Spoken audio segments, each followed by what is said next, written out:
Anggota DPRD Kota Kupang periode 2019-2024 mengembalikan keuangan negara sebesar Rp1.570.400.000 akibat marka pembayaran belanja natura, pakan natura, tunjangan transportasi, serta tunjangan perumahan oleh pimpinan dan anggota DPRD Kota Kupang.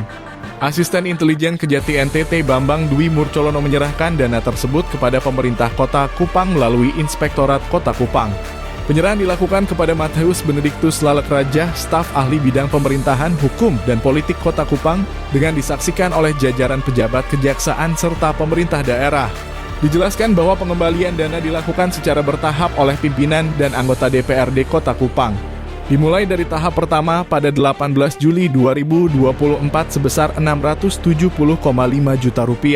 Disusul tahap kedua pada 27 Agustus 2024 senilai Rp555,3 juta. Dan tahap ketiga pada 9 Oktober 2024 dengan nilai Rp344,6 juta. Total keseluruhan yang telah dikembalikan mencapai Rp1,57 miliar dengan 6 anggota DPRD yang sudah menyelesaikan pengembalian, sementara 34 anggota lainnya belum melunasi pengembalian dana. Ia menjelaskan, operasi intelijen yang dipimpin oleh Kepala Seksi C Bidang Intelijen Kejati NTT, Yoni E. Malaka, mengungkap adanya dugaan pelanggaran hukum terkait pembayaran yang melebihi ketentuan Peraturan Menteri Keuangan Nomor 60/PMK.0/2021. Ditemukannya ada indikasi perbuatan hukum yang dapat menimbulkan kerugian keuangan negara daerah Kota Kupang yang dilakukan oleh pihak terkait dengan menetapkan dan pembayaran tunjangan perumahan dan tunjangan transportasi anggota DPRD Kota Kupang serta belanja natura dan pakan natura pimpinan DPRD Kota Kupang atau anggaran 2022 dan tahun 2023.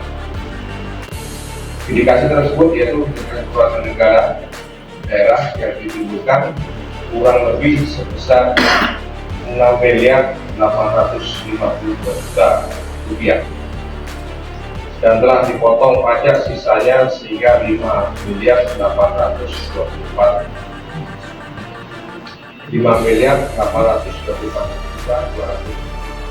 Dengan pengembalian sebesar Rp1,57 miliar, masih tersisa kerugian sebesar Rp4,25 miliar yang belum dikembalikan. Pihak kejaksaan menegaskan bahwa sisa dana tersebut harus diselesaikan dalam waktu 60 hari setelah diterimanya hasil audit khusus dari Inspektorat Kota Kupang atau Badan Pemeriksa Keuangan Perwakilan Provinsi NTT. Setelah ada investigasi khusus kerugian negara dari BPK RI, Provinsi NTT atau Inspektorat dari Provinsi atau Kota Kupang jelas, maka silakan dilaksanakan komentar kita supaya di sini kita tutup atau kita lanjutkan. Untuk sementara ini uang ini sebanyak 1,59 ini saya titipkan kepada Bapak untuk disimpan dulu sampai nanti ada hasil audit khusus kerugian keuangan negara. Kepala Kejaksaan Tinggi NTT, Z. Tadung Alo, dalam pernyataannya menyebut upaya pemulihan keuangan daerah di luar pengadilan merupakan langkah strategis untuk mempercepat pemulihan aset tanpa melalui proses hukum yang memakan waktu dan biaya.